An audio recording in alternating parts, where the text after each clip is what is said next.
Hello दोस्तों, welcome back to my YouTube channel. So again I am here with the Hindu editorial. So hey guys, again एक बार मैं फिर से उपस्थित हूँ आप सभी के सामने द हिंदू के एडिटोरियल को लेकर। और चलिए यहाँ पे समझते हैं द हिंदू के एडिटोरियल के बारे में, जो कि काफ़ी इंटरेस्टिंग और काफ़ी महत्वपूर्ण भी यहाँ पे है। जो कि यहाँ पे आप देख सकते हैं, आज ये मध्य प्रदेश में ओबीसी आरक्षण के बारे में आज पूरी न्यूज़ है, तो काफ़ी इंपॉर्टेंट है। और न केवल मध्य प्रदेश वालों के लिए बल्कि सभी लोगों के लिए जो हर प्रकार की एग्ज़ाम की तैयारी कर रहे हैं। और साथ ही साथ यहाँ पे हम लोग हमेशा की तरह एक बार इसका इंग्लिश वर्जन और फिर बाद में इसका हम लोग हिंदी वर्जन देखेंगे। तो चलिए फिर बिना किसी देरी किए हुए वीडियो को शुरू करते हैं। तो यहाँ पे सबसे पहले हम लोग देखेंगे, यहाँ पे जो टॉपिक दिया गया है वो ये है, कहा जा रहा है कि by the book. By the book का मतलब होता है, देखो बुक यहाँ एक पुस्तक से मतलब होता है, लेकिन उस पुस्तक का मतलब यहाँ पे नहीं लिया गया है। यहाँ पे बुक का मतलब होता है नियम, नियम यानी कि कानून। तो यहाँ पे कहा जा रहा है कि by the book it means कानून के अनुसार या फिर नियम के अनुसार, ऐसा कुछ करके यहाँ पे कहा गया है। आगे देखिए, कहा जा रहा है कि reservation should reserve a development purpose and not be a weapon of divisions. देखो, in a very simple word, you can see over here, these topic is very relevant, and I think it's giving a sense of you can see of समावेशी, it can inclusive development। तो क्या मतलब निकल रहा है इसका? इसका simple सा मतलब यहाँ पे ये है कि जो रिजर्वेशन है, जो आरक्षण है, शुड होना चाहिए, कैसा? सर्व डेवलपमेंट, यानी कि वो एज अ डेवलपमेंट के लिए डेवलपमेंट के रूप में सेवा करना चाहिए इस उद्देश्य से। And not be a weapon of division, मतलब कि इसको एज अ डेवलपमेंट के उद्देश्य से लिया जाना चाहिए, न कि इसको विभाजन के उद्देश्य से लिया जाना चाहिए। तो आई थिंक एक अच्छा डिसीजन कहा जा सकता है बाय सुप्रीम कोर्ट। सो यहाँ पे आइए मैं आपको एक बार इंग्लिश हिंदी वर्जन भी दिखा देता हूँ। कहा जा रहा है कि नियम के अनुसार आरक्षण विकास के उद्देश्य की पूर्ति करना चाहिए, न कि विभाजन का हथियार। तो यहाँ पे ये एक छोटी सी न्यूज़ है। चलिए फिर अब हम लोग समझते हैं कि एक्चुअली न्यूज़ में बताया क्या गया है। तो देखिए, कहा जा रहा है कि the supreme court has allowed Madhya Pradesh to implement 40% reservation for other backward classes, जिसे ओबीसी कहा जाता है, and notify the election for nearly 23,263 local bodies within 2 weeks. कहा जा रहा है कि जो सुप्रीम कोर्ट है हैज़ अलाउड कर चुका है किसे? मध्य प्रदेश को। टू किस लिए? टू इम्प्लीमेंट करने के लिए क्या? 14% रिजर्वेशन किसके लिए? ओबीसी के लिए। और साथ ही साथ नोटिफाई किया है कि इलेक्शन को लगभग नियरली, मतलब आप कह सकते हैं संभवतः 23,263 लोकल बॉडी में 2 हफ्ते के अंदर इसको शुरू किया जाए। एंड नाउ नेक्स्ट, एक मिनट, हाँ ठीक है, चलिए आगे देखते हैं। अब यहाँ पे हम लोग थोड़ा इसका हिंदी वर्जन देख लेते हैं। कहा जा रहा है कि सुप्रीम कोर्ट ने मध्य प्रदेश को अन्य पिछड़ा वर्ग ओबीसी के लिए 14% आरक्षण लागू करने और 2 सप्ताह के भीतर लगभग 23,263 स्थानीय निकायों के चुनावों को अधिसूचित करने की अनुमति दी है। तो ये एक यहाँ पे टॉपिक था। और चलिए फिर और आगे हम लोग समझेंगे और क्या कहा उन्होंने। चलिए यहाँ से देखते हैं।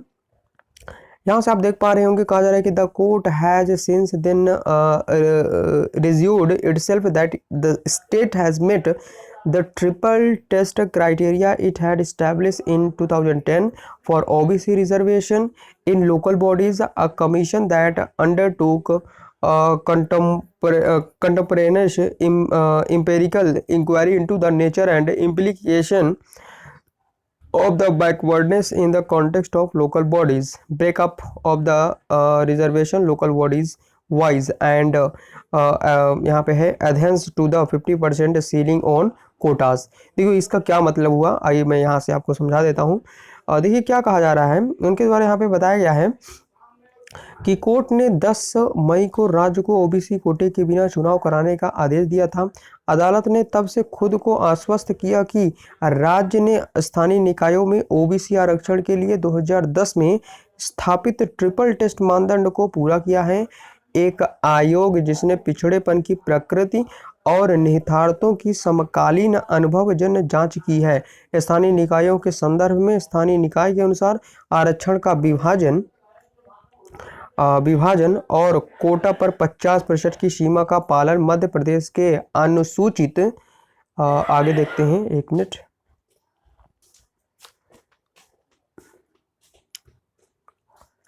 यस, हाँ, यहाँ से देखेंगे। कहा जा रहा है कि अनुसूचित जातियों और अनुसूचित जनजातियों के अलावा महिलाओं के लिए आरक्षण का प्रावधान पहले ही कर दिया था। और इसके अलावा ये भी है कि और ओबीसी के लिए इसका प्रस्तावित कोटा 14% है, जो कुल मिला के 50% की सीमा के भीतर है। तो यहाँ पे इसका मतलब ये हो जाता है। और देखिए, मैं आपको पहले बता दूं कि पहले जो 28% ओबीसी आरक्षण था, उसे हटा के सुप्रीम कोर्ट ने इसे लगभग लगभग आप कह सकते हैं, यहाँ पे आप दिया भी गया है, 14% कर दिया गया है।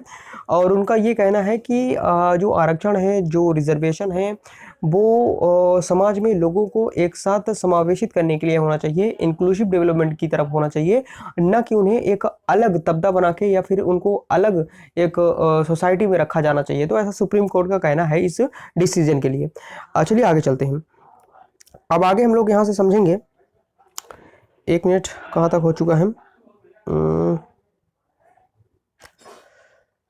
हाँ, चलिए आगे देखते हैं। The state has convinced the court that it had indeed met the triple test, but the validity and accuracy of the commission report remain open to further judicial security. The Madhya Pradesh government and the Bharatiya Janata Party have welcomed the order, which they publish as their success. And then the opposition Congress has said OBCs deserve a 27% reservation, and blames the BJP government for its failure to impress upon the court on the quantum सो क्या देखिए, यहाँ पे बताया क्या जा रहा है, मैं आपको थोड़ा सिंपल बताने की कोशिश करता हूँ। देखिए, ये जो क्या किया गया है भाई, सुप्रीम कोर्ट के द्वारा जो ये निर्णय लिया गया है, इसमें ये कहा जा रहा है कि इस निर्णय को जो भारतीय जनता पार्टी है और जो मध्य प्रदेश है, उनका वेलकम करती है कि एक अच्छा डिसीजन है। लेकिन कांग्रेस वही विपक्ष के नेता के रूप में वो कहती हैं कि नहीं, जो ओबीसी का आरक्षण है वो 28% ही होना, 27% ही होना चाहिए जो पहले था। और इसमें वो बीजेपी की फेलियर को मानते हैं और एक प्रकार से एक बर्डन के रूप में वो ब्लेम करते हैं। तो ऐसा कुछ करके यहाँ पे बताया जा रहा है। चलिए आगे थोड़ा समझते हैं इसका हिंदी वर्जन। तो यहाँ पे आगे देख लेते हैं। देखिए क्या बताया जा रहा है। आगे कहा गया है कि राज्य ने न्यायालय को आश्वस्त किया, यहाँ तक हो गया क्या, हाँ, कि वास्तव में ट्रिपल टेस्ट को पूरा कर चुका है, लेकिन आयोग की रिपोर्ट की वैधता और सटीकता आगे न्यायिक जांच के लिए खुली है। मध्य प्रदेश सरकार और भारतीय जनता पार्टी ने उस आदेश का स्वागत किया जिसे वे अपनी सफलता के रूप में प्रचारित करते हैं। विपक्षी कांग्रेस ने कहा कि ओबीसी 27% आरक्षण के पात्र हैं और अदालत को प्रभावित करने में विफल रहने के लिए भाजपा सरकार को दोषी ठहराते हैं। तो यहाँ पे इसका मतलब ये हो जाता है। चलिए फिर आगे थोड़ा सा देखते हैं हम लोग, आगे क्या न्यूज़ दी गई है। सो यहाँ से देखते हैं। 1 मिनट रुकिए, थोड़ा सा कहाँ गया, सेलिंग कोटास,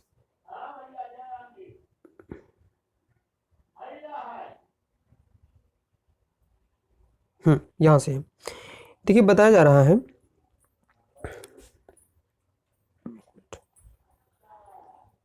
देखिए कहा जा रहा है कि Madhya Pradesh and Orissa are also facing judicial scrutiny of their plans for OBC reservation in local bodies and this remains a controversial question on which the law is still evolving and public opinion is यहाँ पे है कि practice the court has held that the criteria for reservation in job and education which is a social and educational backwardness need not be applied for reservation in local bodies. देखो बहुत simple कहा जा रहा है कि मध्य प्रदेश जैसे उड़ीसा भी इस प्रकार की जुडिशियल सिक्योरिटी से क्या है कि वो भी फेसिंग कर रहा है।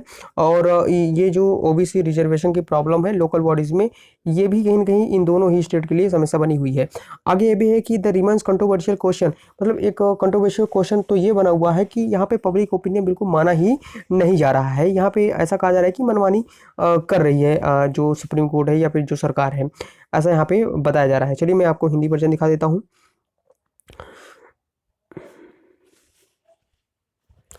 कहा जा रहा है कि क्वांटम मध्य प्रदेश और उड़ीसा भी झेल रहे हैं न्यायिक स्थानीय निकायों में ओबीसी आरक्षण के लिए उनकी योजनाओं की जांच, और यह एक विवादास्पद प्रश्न बना हुआ है जिस पर कानून अभी भी विकसित हो रहा है और जनता की राय खंडित है, मतलब माना नहीं जा रहा। कोर्ट ने माना है कि नौकरी और शिक्षा में आरक्षण के मानदंड जो सामाजिक और शैक्षणिक पिछड़ापन है को स्थानीय निकायों में आरक्षण के लिए लागू करने की आवश्यकता नहीं है। तो ऐसा कुछ करके यहाँ पे बाय सुप्रीम कोर्ट बताया जा रहा है। चलिए आगे देखेंगे यहाँ से। चलिए एक बार मैं इसका इंग्लिश वर्जन पढ़ लेता हूँ। सो देखिए यहाँ से समझेंगे हम लोग। कहा जा रहा है कि backwardness to be establish for political reservation can be of a different nature. It had held OBC's collectivity form more than half the population of India, and many communities want to be included in the category. The politics of the country is largely litigated among this segment, and suggestion and demands are raised on a regular basis. There is demand for removing the 50% ceiling on quotas, a caste-based census that the center is opposing. एक minute रुकिए थोड़ा सा। हाँ, यहाँ पे कहा जा रहा है कि centre is opposing but clamour for which is growing and reservation in the private sector.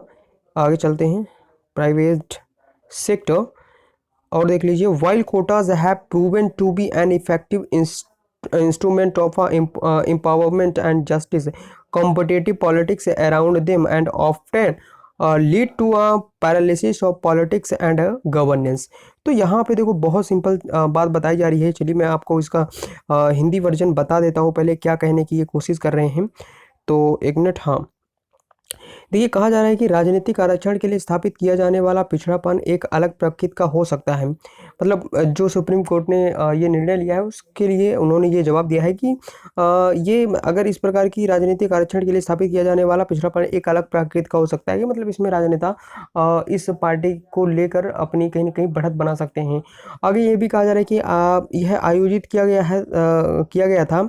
OBC समूह रूप से भारत की आधी से अधिक आबादी का निर्माण करते हैं और कई समुदाय इस श्रेणी में शामिल होना चाहते हैं। इस खंड के बीच देश की राजनीति काफ़ी हद तक विवादित है और नियमित आधार पर सुझाव और मांगें उठाई जाती हैं। कोटा पर 50% की सीमा को हटाने की मांग है। एक जाति आधारित जनगणना जिसका केंद्र विरोध कर रहा है, लेकिन जिसके लिए शोर बढ़ रहा है। और निजी क्षेत्र में निजी क्षेत्र में आरक्षण है, जहां कोटा सशक्तिकरण और न्याय का एक प्रभावी साधन साबित हुआ है।